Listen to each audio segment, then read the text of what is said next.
esse daqui eu acabei cometendo uma mancada na aba de comunidade do canal, que eu falei, daqui a pouco o vô e vó vai ter que pagar pensão. Mas realmente, depois que eu postei, eu pensei, cara, mas isso já existe, cara. Já existe. Então, tem um monte de gente no canal aí que os caras têm. É foda, cara. Pô, o rapaz tem menos de 30 anos, menos de 35 e já tá separado, já tá pegando pensão. E daí às vezes o cara vai pensar assim, não, mas vou pagar só até as crianças ficarem grandes, né, ficarem adultas e depois não pago mais. Cara, e se daí de repente o teu filho acaba engravidando uma aleatória e daí depois você ainda tem que pagar a pensão pro neto. Vamos chamar esse quadro aqui de vontade de ter neto fudida também, né? Quando a pensão alimentícia deve ser paga pelos avós? A obrigação alimentar está imputada geneticamente aos pais, podendo, contudo, ser transmitida aos avós em caráter subsidiário e complementar quando aferido que os genitores não estão em condições de satisfazê-la. Agora, a minha dúvida aqui, no caso, é o seguinte, eu não sei se vocês vão poder esclarecer, essa pensão para avô e vó é sempre só pro pai e a mãe do marido, né? Nunca vai pro da esposa. Ah, Ou vai? sim. A gente sabe que as estatísticas brasileiras, 85% das vezes, em caso de divórcio, os filhos ficam com a mãe. Sim. Eu fiz questão de colocar algumas vezes, coloquei no site, coloquei na página, para tentar conscientizar as pessoas de que a versão feminista é de que isso de o filho ficar com as mães é uma criação do patriarcado. Só Aham. que é exatamente o contrário. Os homens tinham, até o final do século XIX, Isso. eles tinham o que nós chamávamos, e isso é uma expressão que não sumiu há tanto tempo assim, qualquer pessoa, até mais jovem do que eu já tô descendo a carobeira, vai se lembrar disso, é que o pátrio poder. Os homens ficavam preferencialmente, o divórcio não era bem visto e não era bem aceito na justiça, porque eles tinham essa visão moralista de que a família deveria se manter. Né? Hoje é o contrário, hoje a família deve se manter. O homem é que deve se fuder. A família é uma família uniparental, a mulher só e o homem tchau. Mas então, naquela época, os homens tinham, as mulheres não eram desprovidas de direitos, mas alguns direitos a menos, elas de fato tinham legais, porque os homens tinham esses direitos e eles tinham as responsabilidades correspondentes. Então, o cara ficava com a pensão, porque ele era o provedor, né, ele era tido como uma obrigação masculina, Ele mas ficava com a ele também guarda, né, tinha, no caso. ele ficava também com a guarda. Por causa da mobilização feminista no final do século XIX, antes do século XX, se criou a doutrina dos primeiros anos, a Tender Years Doctrine, Isso. como a gente chama em inglês, que foi justamente na Inglaterra que isso foi criado, e se espalhou, a partir do momento que foi aprovado lá, essa doutrina jurídica de que as crianças são da mãe, isso se espalhou para o Ocidente todo e chegou aqui no Brasil. Simplesmente se tornou uma prática padrão. Se em caso de divórcio, em caso de separação, os filhos ficam com a mãe porque eles precisam da mãe. Eles não precisam do pai, eles precisam do dinheiro do pai. O pai é o provedor. Então a gente pode deixar o pai de lado, mas a mãe não. Né? Teve toda uma campanha, mulheres chorando, que elas estavam sendo alienadas, elas estavam sofrendo alienação parental, porque de repente elas resolviam acabar o casamento, e se uma mulher resolve acabar o casamento, ela está sempre em razão. Certo? Ela não quer que ela se sacrifique. Não, Se você quiser que uma mulher continue no casamento, certamente é um estupro isso aí, né? Qualquer coisa é estupro.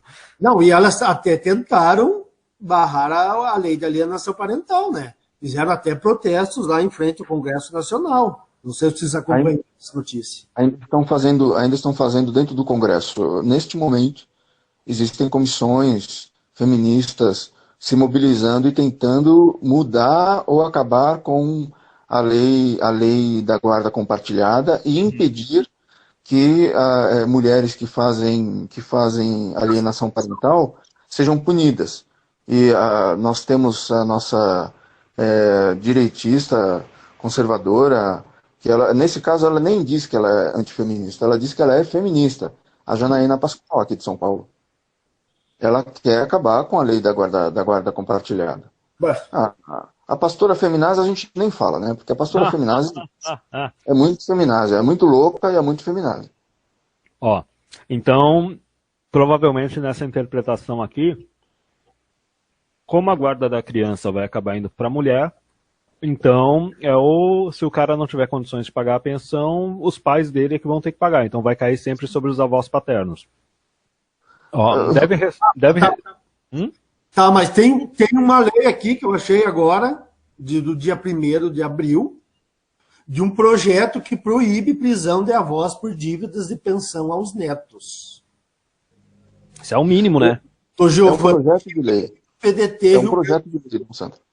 Digo, não sei se... É um projeto de lei. Eles estão querendo impedir isso.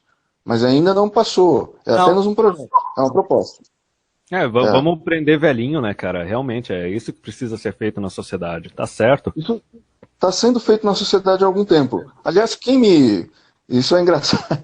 Quem me lembrou disso, eu acho que foi o ano passado, foi a minha mãe. Eu estava tendo um relacionamento com uma mulher e eu comentei com a minha mãe que essa mulher estava fazendo um truque comigo, que é o Castelo nas Nuvens. Ela estava... eu descobri...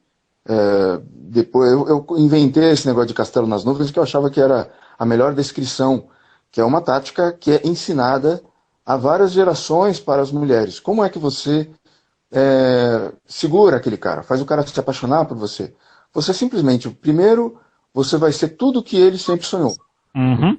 Depois que ele se apega a você, você vai fazer ele ser tudo o que você sempre quis. E aí você não tem obrigação mais de ser nada do que ele sempre sonhou. Né?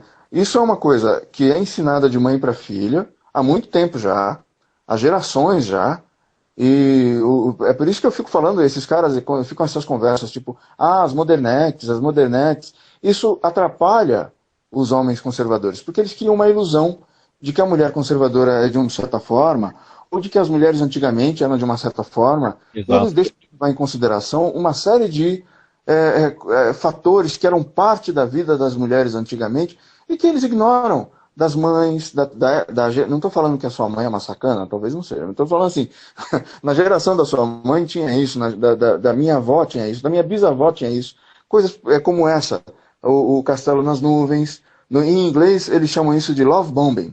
Love bombing ou honey pot também eles chamam. Honey pot, que é uma tática também usada por seitas, por cultos. Simplesmente você chega lá na igreja, você chega lá naquele grupo de meditação, yoga, de um grupo aí, sei lá o que, religioso, e o pessoal te trata com um carinho, com um amor. Que tu nunca viu. Aí fisga você, e aí você começa a passar por várias etapas de lavagem cerebral. Só que, e aí eu repito, se um homem faz isso, ele facilmente é identificado como um psicopata. Quando uma mulher faz isso, as pessoas não percebem.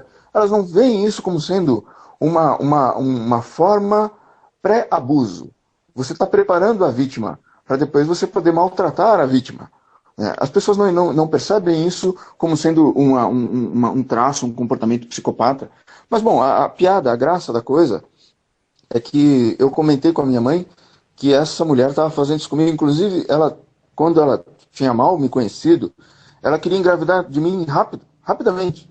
A primeira vez que a gente transou, ela queria engravidar de mim. E eu comentei com a minha mãe isso e tal, e a minha mãe falou, eu quero só ver se eu vou ser presa por causa disso. Então, a minha mãe já estava com medo e me avisando, porque se eu, de repente, tivesse um filho e não tivesse dinheiro para pagar a pensão, ou eu me escafedesse, ou ela, sabe, que me cobrasse a mais e eu não pudesse pagar, ia sobrar para minha mãe. A minha mãe sabe disso. E o homem comum, normal, não sabe o que vai acontecer com ele. Não sabe disso, né? E Aldir, tem mais alguma coisa para falar? Não? Não, depois eu vou ler. Eu passei por uma situação em que eu estava num relacionamento, num namoro já de um ano e pouco, e um dia essa minha namorada chegou dentro do carro e me deu um ultimato.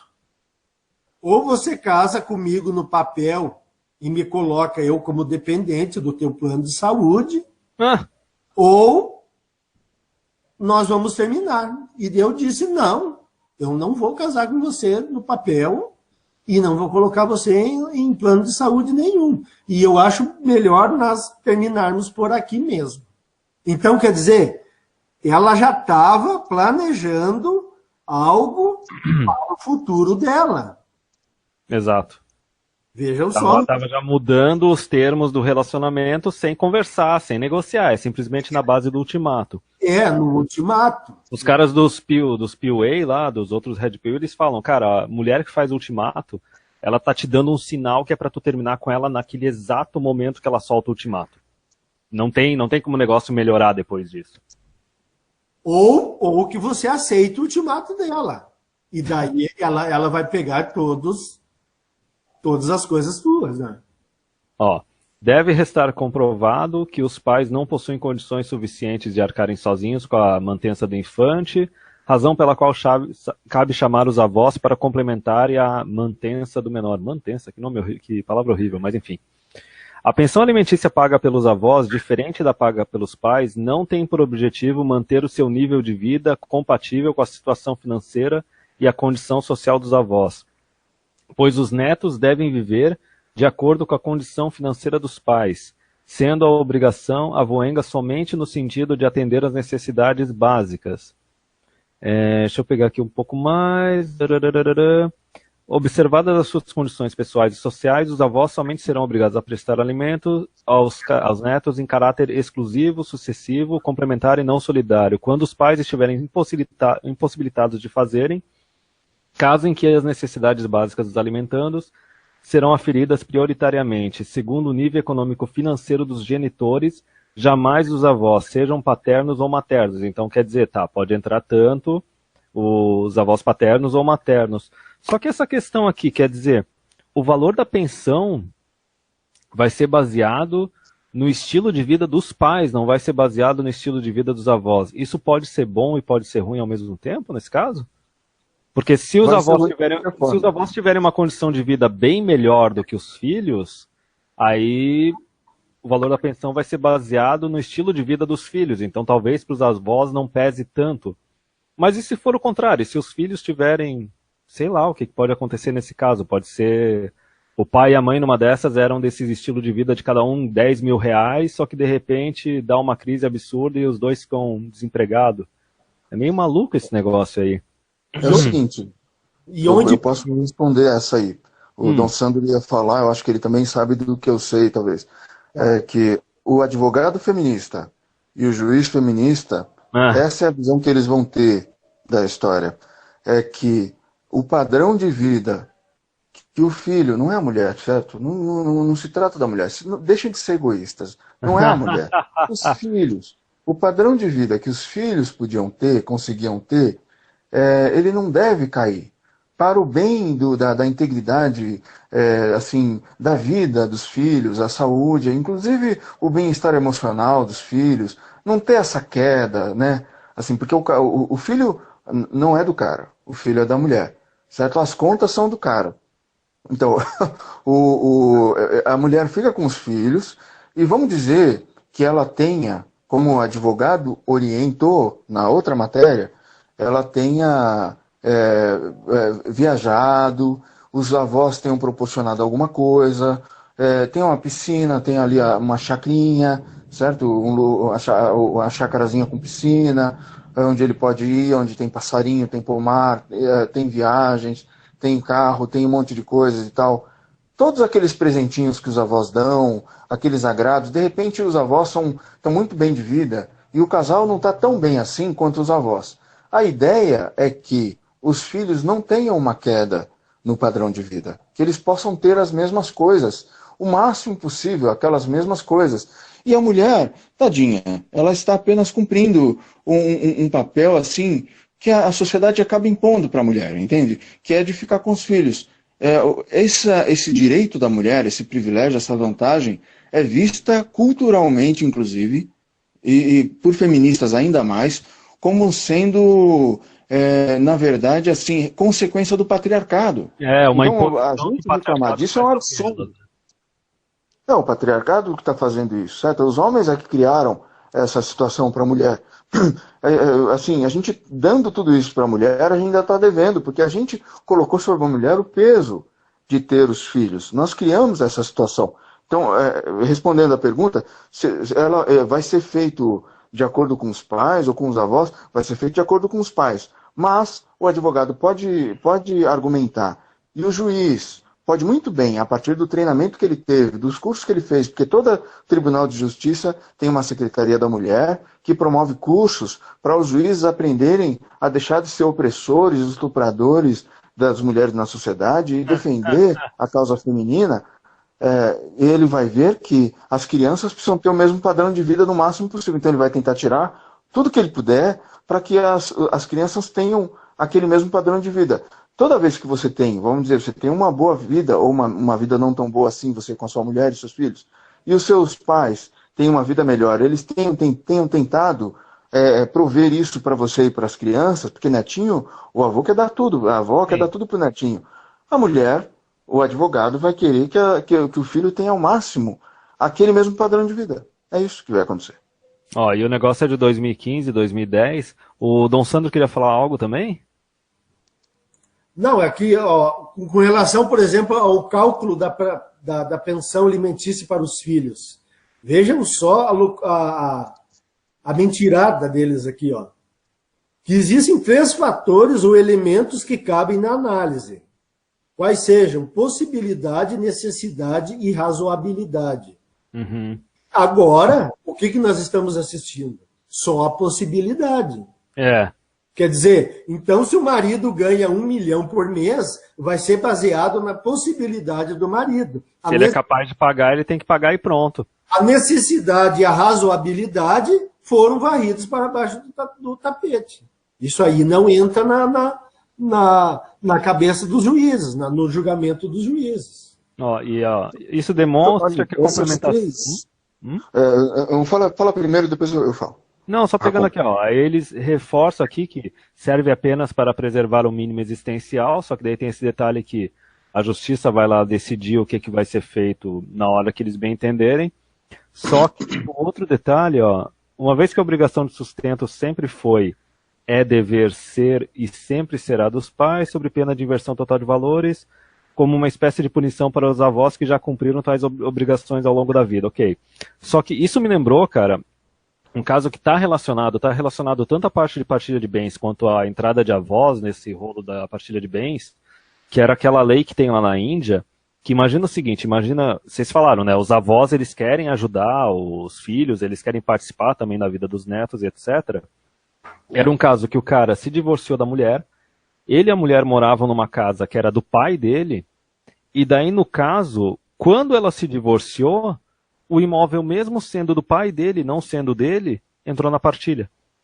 Resumindo, o imóvel do pai do cara entrou na partilha para ir para a esposa. Tipo, cara, isso é basicamente, tu tá criando um pretexto para avós não participarem mais da vida dos netos, para pais não participarem mais da vida dos filhos e não quererem ajudar.